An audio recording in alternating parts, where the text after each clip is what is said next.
and I'll say she, hi to her while I'm there, I okay, guess. she's Hi, Lex. hi. She looks at you and she, takes her great club. You notice at this point that you didn't have a really good look at it the other night, but her great club is this huge stick of, this huge wooden. It looks like it's been carved out of a like a strange tree. It's almost a ash color, and there are metallic spikes of multiple colors, ranging from, it looks like they're made from different metals, at the head of her this great club that she just carries around. Like, you thought at first she would have trouble with it, but she just lifts it with one arm. She puts it on her back, and with the rest of her belongings, she makes her way to the door. She, she puts her hand on your shoulder, Ramus, and she's like, "Good morning. How are you doing?" And she looks absolutely chipper. Very similar, very very similar to you, Ramus. Just smiling. How did you sleep last night? I give her a double thumbs up and say, good. Great. I'm starving. Do you want to go get something to eat? Sounds good. Let's do it. Okay. Um, so she walks down with you.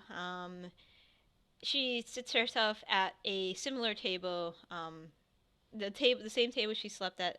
Not slept at. The same table she was at last night. A waitress comes over. She says, bring, the whole lot. Put it on my tab. The waitress nods and starts bringing out, Bloody Marys, water, an arrangement of food. Pretty much it covers the span of whatever anybody would want. And there's vegetables, there's meat, there's eggs, beans on the table, and she starts, delicately eating her meal. Pip comes over a little later, still looking really rough, and immediately takes a tankard of, a pot of coffee and pours it into her cup and starts drinking it. Julie has more or less gotten ready. Black Dog looking at. Before she, Yep. sorry, before she leaves or before anything else happens, I'll go straight to a room. Okay. You guys are pretty much side by side room wise. So, she's, if you knock on the door, Yeah, I know. yep, she's like, come in. Nice. You walk in. She's dressed. Some of her gear is a little sloppily put on. Given the raging headache hangover that she might have. But she looks at you and it's like, morning, um, I'm like, Earendil. What can I do for you? I don't greet her. I close the door and I say, I know there's something you're hiding. And when I joined you, and when I agreed to leave the camp with you, you said that you'd always tell me the truth. And I know you're not doing that. So please, do it now. If you. Roll a persuasion check for me.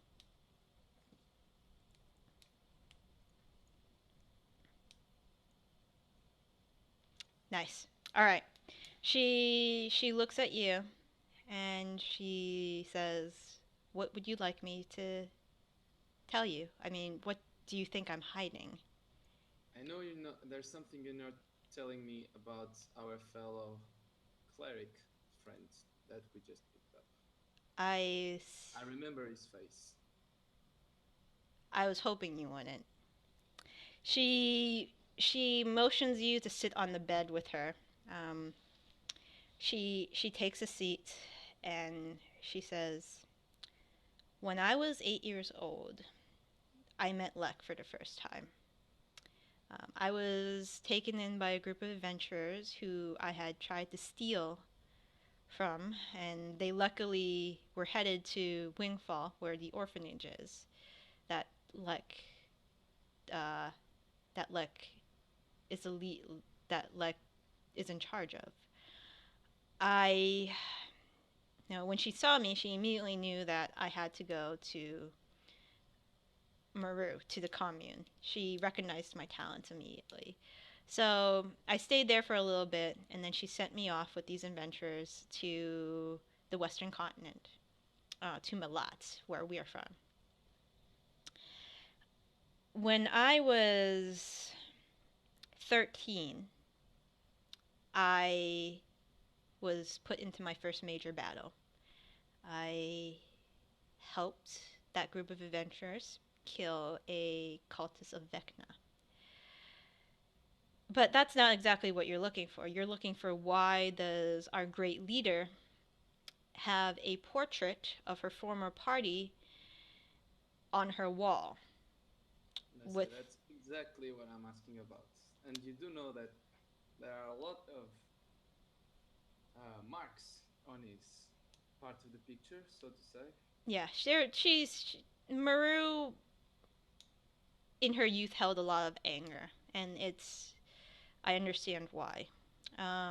She told me this. I don't know if she told you the story, but of how she lost her eye. But she's told me a few times. Sometimes, just to scare people. She had lost her eye in a fight, in a really big fight. She constantly tells us that her fight was against Tarog, the king witch that crawls, but she mentioned that even though she fought him with her party, he wasn't the one who took her eye. Dun dun. Yeah. It was Lek that took her eye. And it was What? yeah, Lek took her eye. And she tried to heal it, but wounds made from items gifted from the gods do not heal so easily. Did she roll a one or something? No. I'm joking. No. Maru said she couldn't tell me much about the nature of the loss of the eye, but it apparently Lek has a artifact, or had an artifact on her person that caused her to lose control of herself. She is a cleric of Melora. She gave in to the bestial nature of this artifact. When the god fell, Lek turned on the party. They I was told that Maru nearly died. I was told that she actually killed one of the party members in her rage. Maru never forgave her for that. I am grateful that Lex sent me to her, because I needed that at that time. At this point in time, they are not on speaking terms. And they will not be on speaking terms for until the next 20 years. At that point, it will be almost too late. Because I've told you about battles I have fought. I told you about a major battle I fought when I was 13. It wasn't until then Maru spoke to Lek. And Okay. so So as far as I understand, Lek did not take her eye purposely. Lek took her eye in a fit of rage after using the artifact, which had to be used. How they were able to get Lek down at that point, I don't know. But that's the story. They know each other. Right now, they're not on good terms with each other. But I still trust her because, regardless, she still helped our world. Unfortunately, when you are a divine agent, sometimes you have to put your duty before your friends. That trust someone like that. Sorry. It's hard to trust somebody like that. And I understand your wariness because what she had told me about the artifact in nature. Do you know how the artifact looks like? I've Do seen you it. know? I've seen it Have once. it right now? Um, it is a type of collar she wears around her neck. And from what I was told afterwards, after she had roll an insight check, Earendil.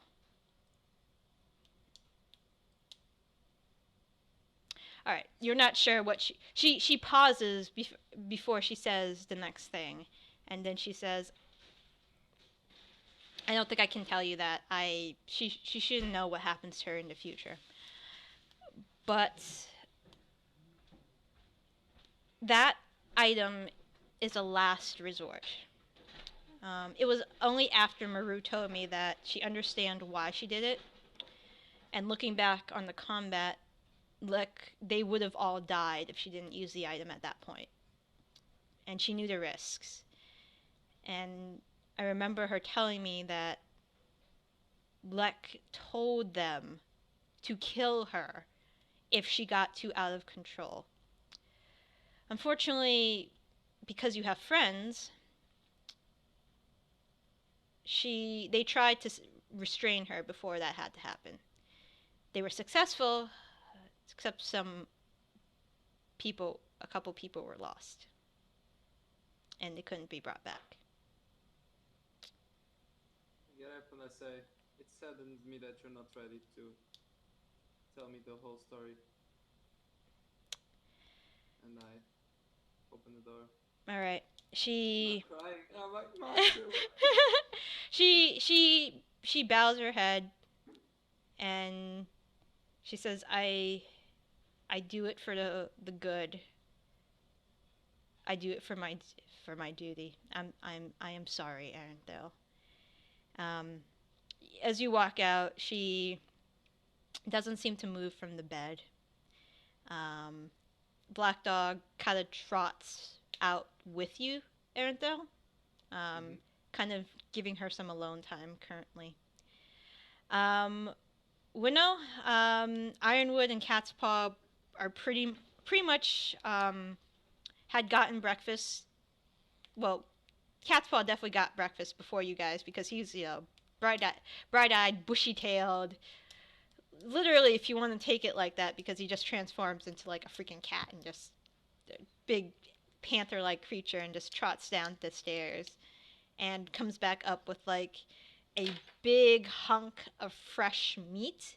And he's just tearing into it when he gets back upstairs. The prisoners are looking very, very wary of him. And Orange Cat kind of pokes his head out and starts gnawing at one torn piece of cartilage that's at the end of where Cat's Paw is feeding. Ironwood gets up. He doesn't seem to be very perturbed by the giant cat that is gnawing this giant leg bone. Um, but he just shrugs and he says, "Well, I think Cat's Paw is volunteering to guard the prisoners while we go eat. Um, I think so too. yeah, shall we, my dear?" And Yes. you both walk out, and you're met with Ramus, Lek, and Pip in front of a giant pile of food and assortment of drinks. And Denethor meets you guys on the stairs. Kind of, actually, you guys would have to roll insight 1-0 if you wanted to see if you think there's anything bothering him. He looks a little somber. He looks a little bit depressed, but from what you're not at sure at all. Um, So to is Denethor still Denethor for me? he's still Denethor to you. Okay. Then I say, Denethor, is something wrong? Like, just part of the journey, I guess. I'm fine, thank you. Okay. I see. I sit down. All right. Lek is partaking in a meal. She actually looks over at Earendil, um, and she says she doesn't say anything to him. She just looks slightly worried. Um, but everybody else is eating, and then she says, "Well, I have spoken to the innkeeper. The horses have been watered, and so have the hippogriffs, and they have been fed. They should be fine this for the journey ahead. I we are going to stop. I would like to stop in Wingfall. If it doesn't, if it doesn't, um, if it's to your liking, I could keep the your party, the NPC party. I could keep your party safe at my orphanage for now. We have many guest rooms, and it's rather well fortified. Um, and then I can perhaps help you secure passage to Ironfast, where you will meet Ixen. If that is truly what you want to do, she looks over to you guys and waits for you to speak.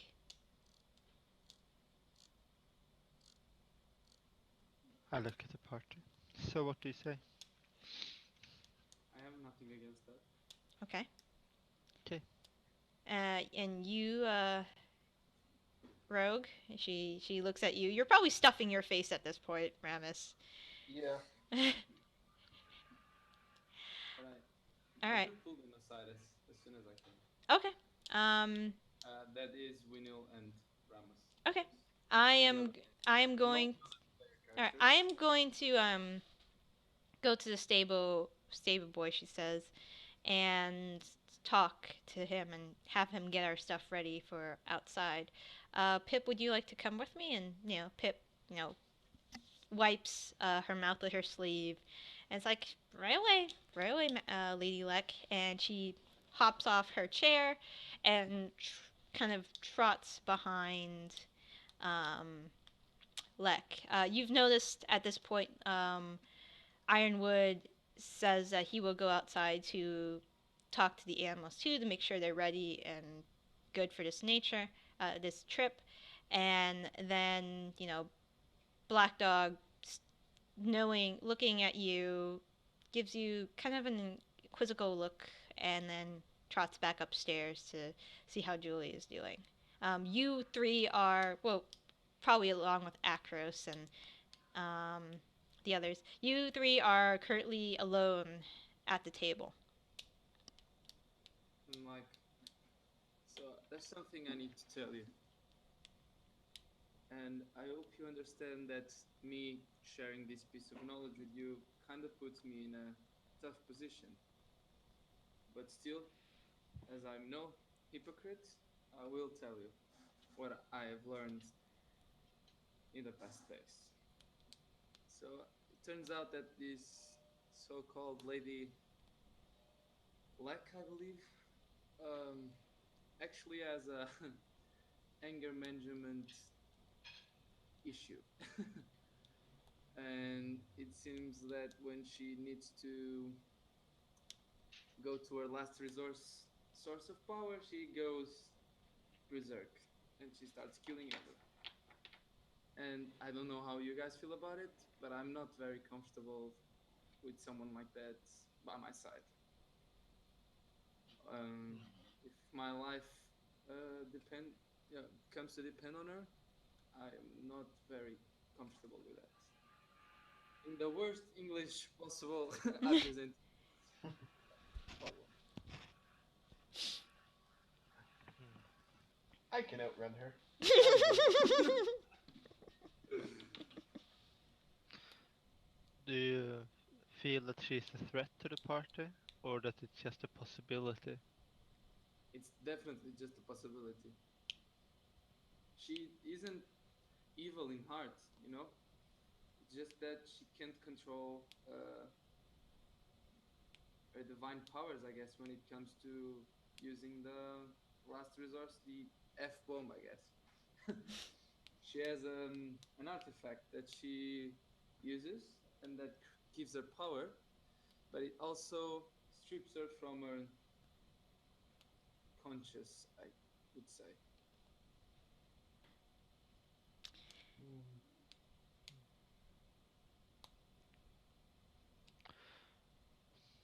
What do you Um, recommend we do? I mean, there's two things that I think we could do, but I don't know if we should do any. My main goal was to make sure that you were aware of this situation and that you wouldn't be caught in a surprise if this situation were to happen. You know, I just want you to be aware of this. I Uh, appreciate that. and it's still, if we want to, I guess we could confront her with this and see how she is in terms with the artifact. You know, she might even have it under control by now. We don't know that, or she might just. I don't know if she's still in the possession of the artifact either. She might have gotten rid of it. what is the artifact? I believe it's some sort of necklace, but Julie wouldn't tell me anymore. I see.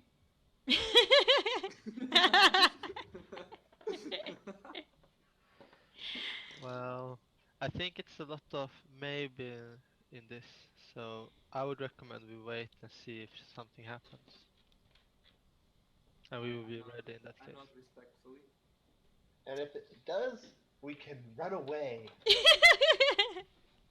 Ramus with his good ideas. Okay, so while you guys are chatting, you see through the windows that your horses, your hippogriffs, have been taken from the stable out to the front of the Blooming Orchid Inn. You see that Lek has her own steed. It is just a wagon attached to two, horses that she traveled with Lek on, and she puts her cart, like second to the first, so in second place, um, and it looks like um, Julie has finally come down the stairs. She doesn't even give you a passing glance, Earendil. She just walks straight through the front door with Black Dog and immediately takes a place in front of the caravan.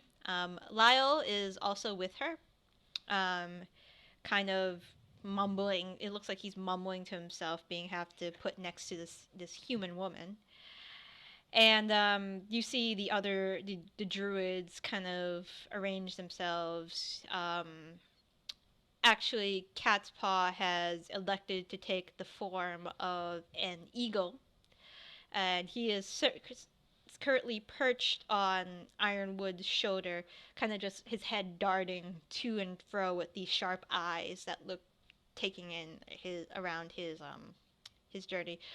Griff and Wildbeak are kind of anxiously, digging their claws into the dirt, ready to just go, um, go on their next journey. Hmm. Well, I mount up. All right. Winnow walks outside. Do you want to get on your fast horse, Erendil? No, I'm actually gonna go over to Julie Mm-hmm. and I quickly say, I told them, and then I get on one of the hippogriffs. She kind of shoots you a side glance, and she doesn't say anything to you. She just kind of curtly nods, and she continues her focus on the horses or whatever she can find focus on currently. Um, I need to ask you something. Is she nodding like she respects my decision, or like she thinks that I made a great mistake? Is she Roll insight. hurt? Shit. Um, just roll. Just roll is just a straight insight roll, just to gauge where. You're not sure. You're not really sure. Okay. Um, Knowing Julie, it could be anything. Um, but you can't get she's been doing this for a while. She has this kind of passive look on her face. Doesn't really give anything away. Okay. But you do notice the dog, her black dog, kind of just whines a little as he rests his head on her lap, and she, scritches his ear a little bit. Um, Lex tells the party, well, we should be arriving in Wingfall in a few hours, actually. We shouldn't have any trouble getting home. Weather looks quite clear, and as she points up, it is a clear day. There doesn't seem to be that many clouds in the sky. Um, but we should get going. And you see, Julie, yeah, the horse, and the horse in front starts trotting, then Lex, then the druids and the prisoners flying along, taking to the air. Cat's paw in his eagle form starts streaking through hair, keeping up with you guys, just gliding very slowly, using the warm currents of air to help him mitigate the times he has to flap. And you guys are off going down this dusty road. Actually, there's one thing I'd like to change about that. Hmm.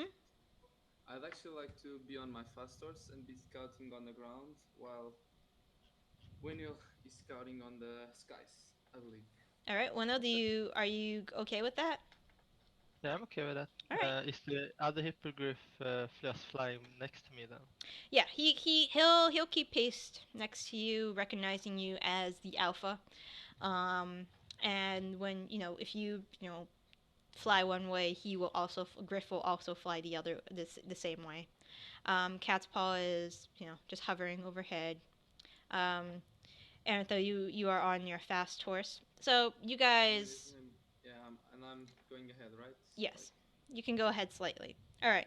Um, So nothing eventful happens in the first few hours. You guys are still close enough to Datsun. There are still some patrols close to the city that pay really no mind to you guys because you're just travelers. And every once in a while,